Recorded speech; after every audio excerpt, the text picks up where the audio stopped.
Super. అలా start చేశారు. దాని తర్వాత వీళ్ళ క్రియేటివ్ టీమ్ది అది సీక్వెల్ ఐడియా కూడా. సీక్వెల్స్ ఇప్పుడు కొత్త, బట్ అప్పట్లో అవును, సీక్వెల్ అనేది నాకు కూడా కొత్తే. అదేంటి సీక్వెల్ ఎలా అది ఇది అన్నట్టుగా, but we got excited. So story line కూడా అలా సెట్ అయింది. సో అంటే ఫస్ట్ చూసుకుంటే వినాయకుడు, తర్వాత విలేజ్లో వినాయకుడు. సో ఆ టైటిల్ అంటే లైక్ దానికి సీక్వెల్ అని చెప్పి విలేజ్లో వినాయకుడు అని పెట్టడం జరిగిందా, ఆర్ ఎల్స్? అంతే అండి. అంటే ఇప్పుడు సో వినాయకుడిలో అమ్మాయిని పడేయాలి, వాట్ ఎవర్ అమ్మాయిని ఒప్పించాలి, వాళ్ళ లవ్ స్టోరీ అలా సెట్ అయింది. సో ఇప్పుడు వాళ్ళ పేరెంట్స్ని కూడా ఒప్పించాలి కదా, అది విలేజ్లో ఉంటారు వాళ్ళ పేరెంట్స్ అనే సెటప్లో క్రియేట్ చేసాం.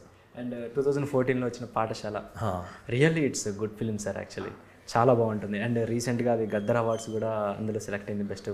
సో ఎలా అనిపిస్తుంది, how is your feeling?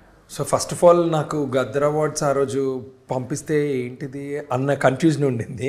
Okay, Gaddar awards అనేది జరుగుతుంది, దాని గురించి ప్రెస్ మీట్లో ఒకటి రెండు చూశాను, అది కానీ అదే మన సినిమాకి ఇచ్చారా అని ఆ షాక్ ఉండింది ఒక హాఫ్ అన్ అవర్ 1 hour.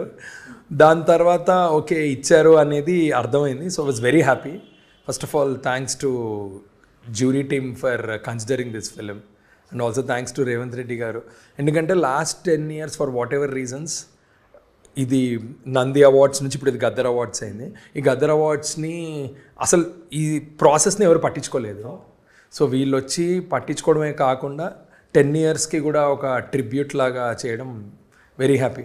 అలా వాళ్ళు చేశారు కాబట్టి ఇలా మనం మాట్లాడుకుంటున్నాం ఈరోజు. లేకపోతే మనం కలిసి ఉండేవాళ్ళమే కదా. ఎగ్జాక్ట్లీ, అలా వాళ్ళు చేశారు కాబట్టి అట్లీస్ట్ నాలాంటి వాళ్ళకి కొంచెం encouragement, okay we're thinking right అని ఒక